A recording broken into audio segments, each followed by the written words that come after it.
wasn't somebody who grew up reading a great deal, and I wasn't somebody who was writing from a young age, but I just felt like I had stories I wanted to tell. And one of the stories that I really wanted to tell was the story of my cousin Karen. Because it was still something that was living inside of me and I was still carrying it, deep down, I felt like this was something that I wanted to learn how to put out into the world at some point.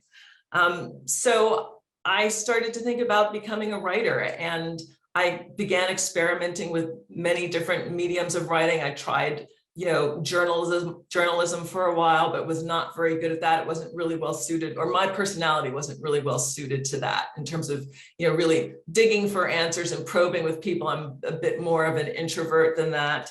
I thought that maybe I would try novels and short stories. And as we all know, it takes a long time to really learn those skills. I ended up kind of falling into a job at a film distribution company and started to look at the world of film and television. And once that opened up for me, I felt like I had found a place where it was a type of writing that I could do, because it was writing in scene. It was writing dialogue. It felt, somehow it felt, I don't want to say that it felt easier, but it felt for me more manageable. Like I understood, and perhaps this is because I had a theater background, I understood, how you could get in and out of a scene. And so I just started to gravitate towards writing for television. And one of the things I learned as I was getting jobs in television is just that my stories, coming from having a family of law enforcement officers. My dad was a parole officer. My uncle was a homicide detective. So having that in my family made me a little bit better suited to writing certain types of shows for television, like cop procedurals. So I started to look towards television as the thing that I wanted to write, always knowing in the back of my mind that I would continue to work on craft, so that at some point I could get back to maybe writing more prose, novels or short stories, which just seemed so daunting to me at the time. And I guess in a way, what I was doing is really kind of parsing out the craft that I would need to learn in order to move forward in other things. And television is all about writing in scene, which, if you guys are in classes, you're writing, you're either musing or writing in summary or writing in scene. And so I was kind of, I guess, tackling that big chunk of it. And one of the things that also became clear to me is that the types of stories I wanted to tell all were leading back to either things that had to do with crime stories, people who were victims, and all of that came from the traumatic incident involving my cousin. That was something that, I wanted to explore. And that was one of the things that, as I began to write for television, I really started to learn how you gravitate towards certain subject matters and certain themes. You gravitate towards certain characters that live with you, and that you can make a virtue of that rather than it feeling like it's limited or you're confining yourself to something. It's more of an exploration of these ideas that you as a person really need to explore and work out in some way. Incoming content warning, there is going to be some mention of domestic abuse in the coming pages. So if you need to turn your volume down or step away from your computer during this section, please feel free to. And if your volume is down for this next section, there'll be a cute kitten at the end to signal your return to the screen. And yeah, I just wanted to give that sort of heads up. But whenever you're ready, Elle, you can go ahead and read the next section. 15 minutes later, I saw my father coming down the stairs. He wasn't wearing a suit. He was dressed like an undercover officer in a light blue windbreaker, sunglasses, a black plastic bag clutched under his arm. I almost didn't recognize him, but I knew the walk, that menacing swagger, proud and threatening all at once, part square-shouldered soldier, part boxer stepping to an opponent in the ring. My father had been both. I shrank as he came closer.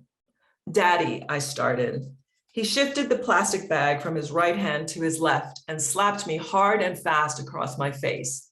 Our skin smack sounded like the tip of a whip, catching air.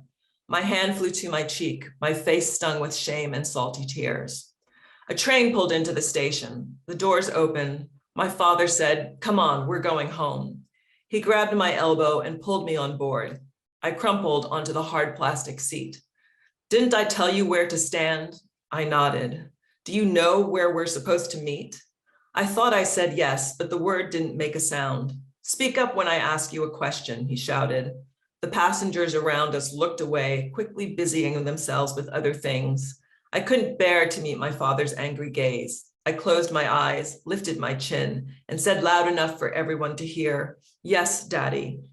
"Stupid," he said, and shook his head, disgusted, disappointed, definitely angry.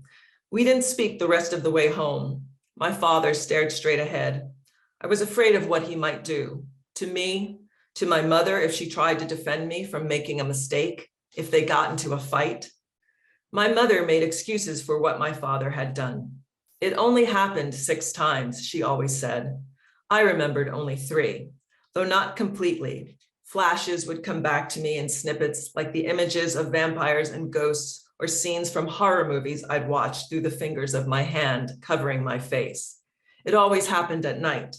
My father sprawled out on the couch in the clothes he wore to do work around the house, soft heather gray sweatpants with a drawstring and an old white cotton shirt that showed his boxer biceps. My mother at the desk in a house dress and slippers, lips pursed, angry. The second time, she was pacing in and out from the kitchen to the living room. And another thing, she started, then recited her recent grievances. He looked straight ahead at the TV, or he sat in the chair in the dining room, quietly reading, silent, still. Suddenly, he would stand up and move toward her, arm raised, then swinging down, brutal and relentless. She was hunched, shielding her face and body with her hands, fending off blows, scratching back when she could. Ricky, no, stop it, stop. Once he pushed her down onto the stair landing, once he caught her in the dining room behind the slatted, swinging cowboy doors. The worst was when he pummeled her in the bathroom, her body crammed into the small tub upstairs, brown ankles kicking over the side, black hair clinging to white tiles like creeping vine. He was in pajamas. She was naked under a robe that came undone indelicately. She said it wasn't with an open hand, always with an open hand, but I know I saw a fist and the darkness in his eyes.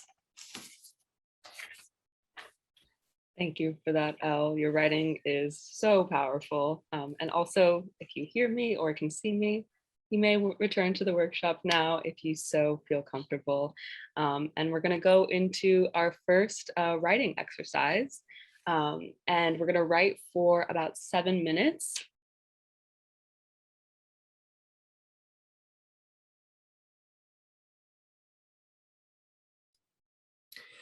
Okay, so I hope you guys were all brave and dove in and wrote about it, but you're not going to have to read that out loud. I'm not going to ask you to share just because, you know, sometimes you just have to get those things down on paper and get it out there for yourself. So, and I hope that, you know, the exercise of doing it should be in some way, you know, transformative as well, just as you kind of push yourself to really explore those deeper issues and deeper things for yourself, because hopefully those are the things that you want to bring out in your writing and that you want to explore in your writing. So I think we're going to do another exercise now. And this exercise, if you heard the last exercise and thought, I cannot write about this, I don't want to write about this, and you wrote about something else, I would say take the time now to really dive into that. Really just go for it, knowing that you don't have to read it or share it. It's for yourself and how much it can kind of help your work. If you did do the exercise and you were able to write about something that was shameful or embarrassing, I want you now to write about that, the experience, you know, hold on a second. Yeah, just what it was like to kind of share that, how the emotions that brings up for you, what it brings up for you, the next step, in other words, when you go deeper, and how that affects you as a person, and what you, maybe you got some insight as a result of that, or something else that was sparked for you. Write about that now. This one is to really kind of just build on this, on these prompts, is to, again, you don't have to write about the event again, but really dive into the sensory details, because we all know that that's what makes are writing pop, being able to describe things that you see, the tactile sensations of things, the way things smell, you know, all of those sensory details. So talk about the event, but talk about it from a purely sensory point of view. What did the event feel like in your body? What did you hear? What else did you smell or see? Any other sensory details? See if you can put that down on the page. Thank you all so much for being here. I hope you had as great of a time as I did. Thank you, thank you, thank you so much, Elle, for being here. You were an absolute delight. Everyone, please, if you can, unmute yourself and give Elle a nice little round of applause. Thank you. It was so wonderful to be here. Thank you, guys.